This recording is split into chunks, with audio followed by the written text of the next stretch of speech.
What's up, welcome back to Nostalgia. Dave here with a review of Niki's third album, Buzz. Niki, Indonesian singer who has really made quite the name for herself, and at this point is probably the signature artist signed to 88 Rising.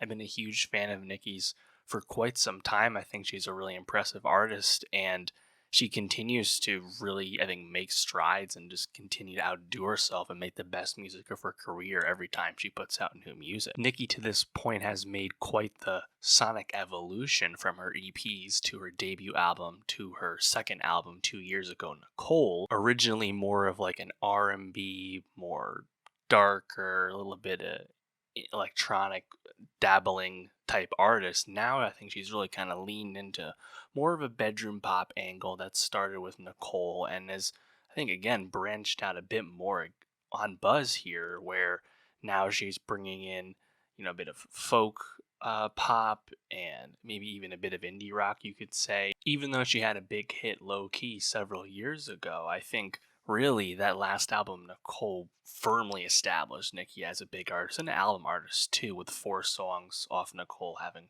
100 million plus streams on Spotify, including one of my top 10 songs of 2022, High School in Jakarta, a song I think is absolutely fantastic. Her song Every Summertime from 2021 also made my top 10. Again, I've been a fan.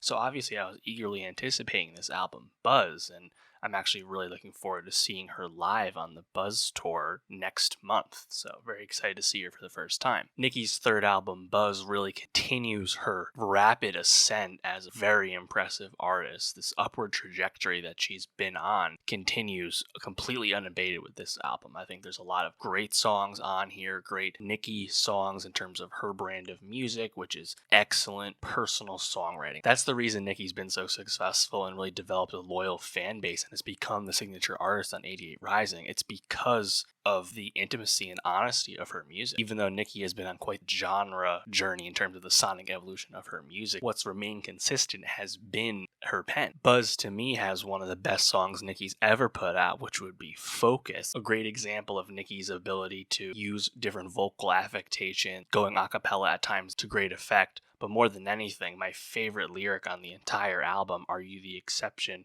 or do I just like your music taste?" Fucking bars, man. What more can you say? I think the most fun songs on Buzz happen to be in the beginning of the track list. Niki, again, personal songwriter. A lot of this is about romance and flings and also heartbreak and post-heartbreak, things of that nature, things she's sung about before. And I think because there's a bit of a genre, I don't say blend, but like variety on this album. There's some upbeat songs. There's definitely some lower beat songs too. I unsurprisingly lean more towards the, more higher energy stuff. So I think the first song, Buzz, really stands out. That acoustic strumming, then having the drum pick up as Niki's singing tempo increases, really awesome. Niki co-produces or produces all of her own music in addition to writings. I mean, she's a really talented person.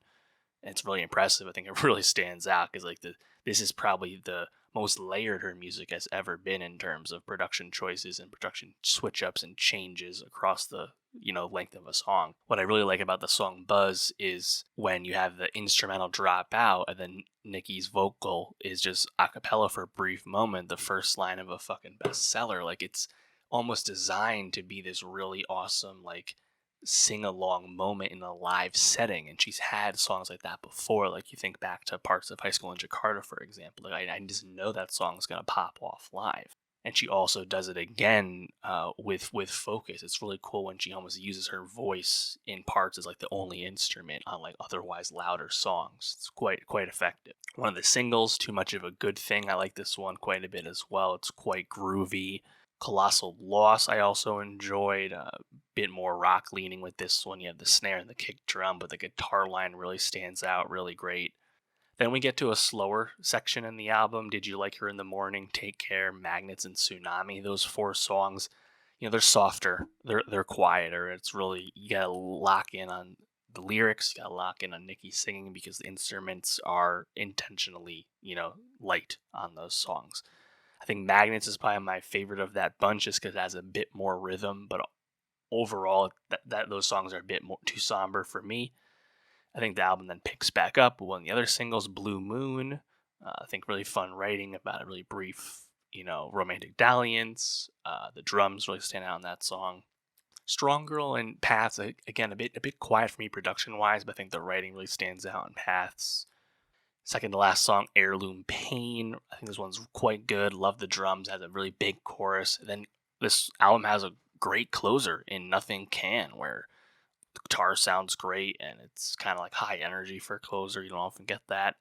Yeah, I mean, I think Nikki's given you a lot here, just like she gave us on Nicole, and I think she's really become a quite sophisticated artist now, right? She's more than just a songwriter, and I think she's really kind of leaned into this genre lane for herself. Thinking about 88 Rising, obviously been listening to 88 Rising artists since what, 2017, 2016, whenever I first started listening to like Rich Brian and Higher Brothers and others on the label. Think back to the Head in the Clouds albums. I thought we get a lot more of those, right? And yet Niki, who has really branched out and now is the most listened to artist on the label. And again, I think it's completely justified and really well earned. And I'm really excited to see her live soon. I'm seeing the second show for this upcoming tour, so I'm curious what that's like. I can't remember the last time I saw a tour super early in the run of it, so I'm curious what gets ironed out, if anything. But I think it's gonna be really fun because I've watched past videos of her past performances, and she has really energetic, fun crowds, and that's exciting. That's the point of seeing live music after all. But yeah, let me know, what did you think of Niki's third album, Buzz? Do you think it's her best work? Like me, what was your favorite song? Mine was Focus. And for more music reviews, subscribe, and I'll see you next time.